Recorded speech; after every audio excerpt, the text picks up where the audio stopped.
जलियांवाला बाग हत्याकांड। इस हत्याकांड को भारत में ब्रिटिश सरकार के पूरे इतिहास का सबसे क्रूर हत्याकांड माना जाता है।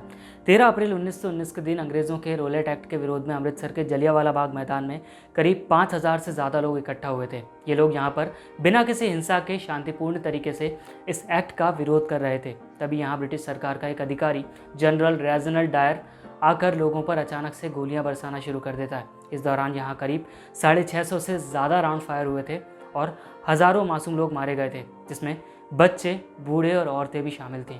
नमस्कार, मेरा नाम है कृतिक और आज के हमारे इस वीडियो में हम आपको 1919 में हुए जलियांवाला बाग हत्याकांड की पूरी कहानी सुनाने वाले हैं।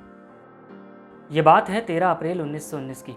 हर साल की तरह इस दिन भी यहाँ बैसाखी का त्यौहार था। अमृतसर में पिछले कई सौ सालों से इस दिन मेले का आयोजन किया जाता है। इसके अलावा इस दिन यहाँ स्वर्ण मंदिर से थोड़ी ही दूर बने एक मैदान जलियांवाला बाग में लोग अंग्रेजों के रोलेट एक्ट के विरोध में इकट्ठा हुए थे। दरअसल रोलेट एक्ट अंग्रेज सरकार का स्वतंत्रता के आंदोलन को पूरी तरह से कुचलने का एक्ट था। इस एक्ट से ब्रिटिश सरकार के पास कई सारे बेबुनियाद अधिकार आ गए थे, जिसमें वो प्रेस को सेंसर कर सकते थे, किसी भी नेता या फिर किसी भी आम आदमी को बिना वारंट के गिरफ्तार कर सकते थे और उस पर मुकदमा भी चला सकते थे। इस एक्ट का विरोध पहले ही भारत के कई सारे हिस्सों में हो रहा था और अमृतसर में तो इसके विरोध के लिए काफी प्रचार प्रसार भी हुए थे। इसलिए ब्रिटिश सरकार ने अमृतसर में पहले ही कर्फ्यू लगा दिया था। लेकिन कर्फ्यू के बाद भी लोग इस एक्ट के विरोध में इकट्ठा हुए थे। कई लोग अपने परिवार के साथ बाहर से अमृतसर में बैसाखी का मेला देखने आए थे। वो भी इस आंदोलन में शामिल हुए थे और कुल मिलाकर इस बाग में 5000 से ज्यादा लोग इकट्ठा हुए थे। इसी दौरान यहाँ ब्रिटिश सरकार का एक अधिकारी ब्रिगेडियर जनरल रेजिनाल्ड डायर अपने 90 अंग्रेजी सैनिकों के साथ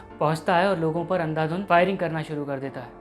कुछ 10 मिनट तक चली इस फायरिंग में कुल 1650 राउंड गोलियां चलाई जाती हैं, जो कि अंग्रेजी सरकार का आंकड़ा है। जलियांवाला बाग उस समय हर तरफ से मकानों से घिरा हुआ था और यहाँ आने जाने के लिए केवल एक ही सकरा सा रास्ता था, जिस पर डायर अपनी फौज लेकर खड़ा हुआ था। गोलियों से बचने के लिए लोगों ने यहाँ बने एकमात्र कुएं तक में कूदना शुरू कर दिया, लेकिन ये कुआं भी थोड़ी ही देर में लाशों से भर गया। केवल 120 लाशें तो इस कुएं से ही निकाली गई थी। वहीं दूसरी ओर शहर में कर्फ्यू लगा हुआ था, जिस वजह से घायलों को इलाज तक नहीं मिल पाया और लोगों ने वहीं मैदान में तड़प तड़प कर अपनी जान गंवा दी। सरकारी आंकड़ों के हिसाब से इस हत्याकांड में करीब 500 लोगों ने अपनी जान गंवाई थी और इसमें केवल 200 लोग ही घायल हुए थे। लेकिन असल में इस हत्याकांड में 1000 से ज्यादा लोगों ने अपनी जान गंवाई थी और करीब 2000 से ज्यादा लोग बुरी तरह से घायल हो गए थे। इस पूरे हत्याकांड के बाद जनरल डायर ने अपने वरिष्ठ अधिकारी गवर्नर माइकल ओडवायर को टेलीग्राम भेजकर इस पूरे हत्याकांड की सूचना दी, जिस पर माइकल ओडवायर ने भी उसका समर्थन किया। इस हत्याकांड की न सिर्फ भारत बल्कि पूरे विश्व में गहरी निंदा की गई, जिसके बाद सन 1919 के अंत में एक जांच कमेटी बनाई गई। इस दौरान जनरल डायर ने यह स्वीकार किया कि वो पूरा इंसिडेंट पहले से ही प्लान कर आया था और वो अपने साथ 2 तोप भी लेकर आया था,